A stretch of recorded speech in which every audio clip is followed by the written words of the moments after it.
Hello and welcome to Sayona Mining's Financial Year 24 Full Year Results Presentation. I'm Lucas Dow, Managing Director and Chief Executive Officer, and I'm joined today by Dougal, our Chief Financial Officer. In terms of the agenda for today's presentation, we've provided a comprehensive overview of our operational and financial performance. We're also providing you with an update in terms of our strategy and its advance, in addition to providing you with an outlook to FY25 and what you can expect for us to deliver during that period. In terms of financial year 24, there were a number of highlights. The key one of those clearly being the safe and successful ramp up of our North American lithium operation. Having achieved steady state production after just 17 months, that was a clear milestone for the operation and the Sayona business. But first, let me spend a moment to talk about our safety performance. Whilst we had a fatality-free period during financial year 24, and we saw a year-on-year reduction in relation to our total recordable injury frequency rate, both the board and management are absolutely committed to continue to improve our health, safety, environment, and community performance. Now, shifting back to production, clearly the safe and successful ramp up at NAL resulted in us being able to produce just under 156,000 tonnes of concentrate for the year. This was a remarkable effort in us having achieved this in just under 17 months. During this period, we were able to establish both monthly and daily production records, and the consequence of this production resulted in us generating just over $200 million of revenue and closing the financial year with $91 million at bank. In addition to the operational and financial outcomes, there are also a number of other highlights related to corporate governance, with the establishment of the Audit and Risk Committee and the Remuneration and Nomination Committee. There was also some board additions throughout the year, and including key appointments in executive roles, including both my role and the appointment of Dougal into the Chief Financial Officer role. All in all, we had a strong year in FY24, and we've set an excellent foundation and platform for us to be able to deliver ongoing and superior results in FY25. I'd now like to pass to Dougal, who will walk us through the FY24 financial results. Thanks, Lucas. The FY24 financial year was one of strong operational performance at North American Lithium, resulting in our maiden full year of revenue of $201 million achieved to 30 June 2024. During the year, we observed a significant increase in ore mined, as FY24 reflected the first full year of mining operations at NAL. We delivered consistent quarter-on-quarter improvements in spodumene concentrate production, with the first shipment culminating in August of 2023, with a total of 158,000 tonnes of spodumene concentrate sold to off-take and international customers during the year. On a unit metric basis, average realised selling prices declined across the year, reflecting broader softness in the lithium market, with the group averaging $1,272 for average realised prices over the year. On a unit operating cost basis, the cost reflected the progressive ramp up of the NAL operation, averaging around $1,400 for the year. As I mentioned, revenue was at $201 million for the full year, and the underlying EBITDA loss for the group was $54 million, of which $23 million related specifically to the NAL operation. Turning to our financial performance. As I mentioned, the group's underlying EBITDA loss for the year was $54 million, of which $23 million of that loss related specifically to the NAL joint venture. Outside of the NAL joint venture, we recorded a $31 million EBITDA loss. Included within that figure was non-recurring costs related to termination benefits paid in Canada during the year, which we do not expect to reoccur in the upcoming financial years. Our loss from operations for the group was recorded at $119 million, which included $65 million of non-cash extraordinary items and also the first full year of depreciation at North American Lithium. Turning to cash flow. The group strategically invested in capital investment during the year to lay the foundation for improved operational performance at NAL, as well as further exploring our known mineral resources in Quebec, which have subsequently delivered substantial increases to the mineral resource estimates. On an operating cash flow basis, our operating cash flows were a combination of our EBITDA loss as well as working capital costs to reflect the ramp up of the North American Lithium operation, with an operating cash outflow of $65 million for the year. Investing cash flows were significant for the year, with $114 million net outflow, and $128 million of that reflected investment in capital expenditure and exploration, which I'll talk to a little bit later. Financing inflows culminated in $60 million inflow for the year, with our closing cash balance of $91 million at 30 June 2024.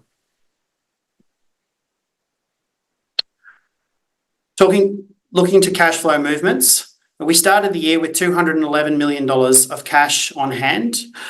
We received $200 million of receipts from customers across the year and paid $266 million of operating costs as we progressed the ramp-up of NAL. As I mentioned, we invested heavily in capital expenditure, primarily relating to optimization of the North American Lithium project, as well as other restart and ramp-up capital relating to NAL. Our closing cash balance at the end of June was $91 million, which reflects a solid base for us to move into the upcoming financial year. Moving to our capital investments. We invested heavily in optimization and ramp-up capital projects at NAL, with flow-through share-funded exploration being delivered predominantly on the Quebec projects. From our capital expenditure perspective, we spent $102 million for the year. $59 million of that related to optimization projects targeted to deliver higher operational capacity, as well as lower operating costs in future financial years. $41 million of capital expenditure went on restart and ramp-up projects relating to the NAL restart, and there was a minor amount relating to sustaining capital projects. Moving forward, as the optimization and restart and ramp-up capital projects start to wind down, we expect to be on a lower level of sustaining capital at NAL moving forward. Looking at exploration, the group deployed the flow-through share funding raised in March of 2023 on our Quebec lithium projects. We spent a total of $17 million on flow-through share funding exploration activities in Quebec in FY24 and $9 million on non-flow-through share funded activities. As we can see, this total investment of $26 million has delivered significant increases in the mineral resource estimates for both NAL and Moblan in recent days. Turning to our financial position, we finished the year with $91 million cash on hand and no debt. Our net asset position was broadly flat year on year at $796 million. Our total assets declined by 6%, reflecting the investment into our exploration and capital projects at NAL, as well as the increase in inventories, reflecting a full year of operations at NAL. As I mentioned, we finished the year with $91 million of cash and no debt, laying a solid platform for us to move into the future, the upcoming financial year. I'll now hand back to Lucas to provide an update on operational performance. Thanks, Dougal. And now we want to take a moment to take you through our operational performance for FY24. These are obviously the results that underpin the financial outcomes that Dougal's just taken us through. Key areas of operational performance and improvement throughout FY24 related to the mill operation and also mining. But just focusing on the mill for a moment, we were able to continue to increase mill utilisation or mill runtime throughout the year, culminating in Q4 hitting 83%. We also had months within Q4 in excess of 90%. So we've clearly been able to increase mill utilisation and give us an excellent foundation to move into FY25. So with that increased runtime, we were also able to materially improve our spodumene recovery within the mill, which culminated in recoveries in Q4 in the order of 68%. Further work's underway in this area, and we continue to look to optimise our spodumene recovery.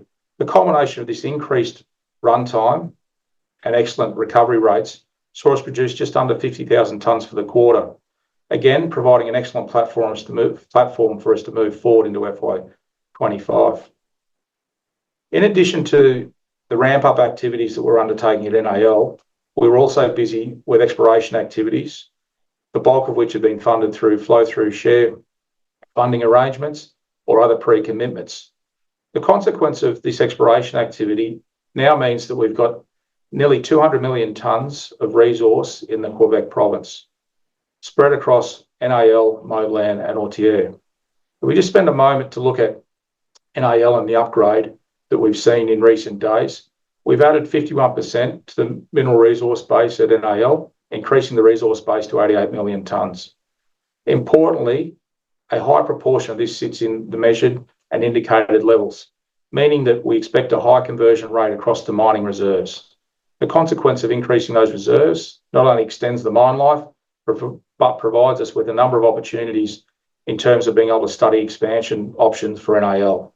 So we'd like to think that NAL is perfectly placed to be able to deliver both in the near term and also provide options for both longer term life extension and or the possibility of expansion. Now moving to Moblan, similarly Moblan had a significant upgrade in its mineral resource and it's just sitting in the order of 93 million tonnes. Just as a recap, Moblan sits at the southernmost extent of the James Bay region, meaning that the bulk of other deposits are sitting further to the north. The benefit for us is that we're clearly connected in terms of infrastructure and logistics, which gives us a competitive and strategic advantage. In addition, Moblan is a high-grade, low-cost, low-strip ratio greenfield project, which has got the ability to be able to sustain a significant production level and mine life. So on the back of these excellent exploration results, again, high-grade, nice wide intersections, we'll be undertaking further work, including both the permitting process of advancing Moblan, in addition to revisiting the DFS with a particular focus on the capital intensity and the operating costs. But without doubt, Moblan has the potential to be a tier one, long life, low cost, highly productive spodumene concentrate producer. The combined elements of NAL and Moblan has Sayona strategically positioned and uniquely positioned to be able to service North America, and with the prospect of being able to integrate these into downstream conversion as well, which I'll come to in a moment. Having now reviewed the operational and financial performance for financial year 24, we now want to spend some time providing you with an update on strategy and how our thinking's evolved over the last 12 months. So our strategy of being able to develop Sayona into the next major global lithium company is unchanged, as are the 5 underpinning pillars that support that strategy. Specifically, the optimisation of operations has been our focus for FY24 at NAL and will continue to be so in FY25. As we move into expanding the resource base and developing assets, clearly the latest updates to our mineral resource estimates are going to have a clear bearing on this, and we'll be thinking about how these elements impact both the development timing, sequence, size and scale over the ensuing 18 months. I did, however, want to spend a few moments talking about the 4th and 5th pillars, which are intrinsically linked, specifically as we think about integration downstream. Over the last 12 months, both board and management have spent considerable time thinking about the market and how this may, and other elements, and how these may play into our strategy of integration downstream. So at the very top, clearly we've all seen a reduction in EV penetration rates, and the consequence of this downturn in electrical vehicles is being felt in terms of near-term lithium prices. And whilst we've seen some supply side reaction, there's probably a little more to shake out. Having said all of that, board and management are absolutely committed, and we believe in the long-term benefits and opportunities that the lithium market will continue to provide. What we have done, however, during FY24 is also look at where others have moved into downstream integration. And lessons or observations learned are that even when people have moved into downstream integration and have adopted, if you like, proven technology and adopted technology that's employed successfully within China, employing that technology outside of China has been problematic from both a technical and economic perspective. So there's a clear learning for us from this, and we're working that into our strategy. What we have seen is that downstream strategies need to be carefully evaluated, particularly as it relates to both capital and technical risk. And so whilst we're committed to being able to move towards an integrated downstream strategy, there's a few things that we have thought about in this ensuing period.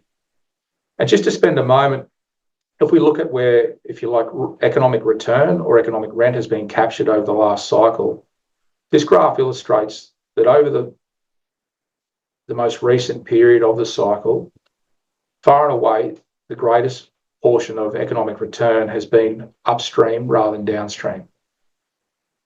So these are elements that we have featured and considered in terms of our strategy. So what does all this mean? So clearly, we're in a challenging market in the very near term, but we believe in the longer term fundamentals of the lithium market and the demand that will be there. We're also committed to moving to an integrated downstream producer. The reality of that, however, is that we need to play to our skills. Our skills are clearly around exploration, development, and mining. So we're very much an upstream player. For us to be able to move into a downstream, we need to ensure that we've got the right skills. So that means getting the right technical partner, that we get the capital intensity and the capital structure and the right financial partner involved also. And that we're also cognizant of how the market is playing out in terms of both timing and linking that into our existing projects. Having now reviewed our FY24 performance and giving you an update in terms of our strategy, I think it's important to have a look ahead and what FY25 holds for us. Suffice to say, FY24 has provided us with an excellent platform on which to be able to build and deliver excellent results in FY25. On the back of the performance that we've seen in FY24, we've gone through and provided guidance across the key metrics of production, sales, unit operating cost, capital expenditure, and then exploration expenditure. Just to spend a moment on each of these. So guidance range on our concentrate production is certainly in line with what we've been able to deliver in Q4, so we're highly confident of being able to deliver on that. Our shipping volumes, you'll see there's a slight mismatch between shipping volumes and also production volumes. That's related to the timing of a vessel which sailed in the first part of July as opposed to in Q4 of FY24. An area of key focus for us is reducing our unit operating costs. And clearly with the improvement in mill utilisation or mill runtime, the spodumene recovery that we're seeing in the mill and improved efficiencies in the mine and across our logistics chain, we expect a material reduction in our unit operating costs, which will see us in an excellent position to be able to weather the storm in FY25. Then moving to capital expenditure, now that we're through the ramp up and we're in a steady state of production, the capital expenditure for FY25 is modest and focused only on sustaining capital and some minor improvement projects, which will obviously reduce the amount of capital required to be injected into the business. And then finally, exploration expenditure is reflective of the flow-through share funding that we're obligated to spend and that was raised previously. So you can expect that we are certainly very focused around cash preservation and driving our unit operating costs down throughout the year. This will continue to be a focus. So for FY25, it's very much around the safe delivery on both volume and unit costs to ensure that NAL moves through this low price environment and leaves us exceptionally positioned to be able to respond when lithium prices improve. Against our strategy, we also wanted to give you an insight into where our focus is for the next 18 months. As I just described, FY25 will be a focus of delivery at NAL around safety, volume and cost, and continue to drive its cost competitiveness into a stronger position. In terms of expanding the resource base, we've obviously been out in recent days with updated mineral resource estimates for both Moblan and NAL. We now need to go to work and study and understand exactly how that's going to fit into developing those assets. As I said, it's going to provide options at NAL around both mine life extension and the prospect of production expansion. At Moblan, obviously, again, a much larger resource base, meaning an extended mine life and or a larger production profile. As a consequence of this, we will be revisiting the DFS from a perspective of capital intensity and also understanding whether these mineral resource estimates provide us with some additional benefits that we may not have seen at the time which we prepared the DFS. On integrating downstream and then exploring strategic partnerships, these two elements are intrinsically linked. Given the market condition, our immediate focus is around identifying the right technical partner and the appropriate timing and the right funding structure for us to move into a downstream opportunity. We're not going to rush in, and we need to make sure that we've got the right technical partner in that realm in order to be able to deliver on our ambitions of being an integrated and downstream producer. So our downstream integration and exploring our strategic partnerships will certainly feature in our activities over the next 18 months. Once again, thank you for your continued support, and we look forward to updating you on our performance during the course of FY25. Thank you.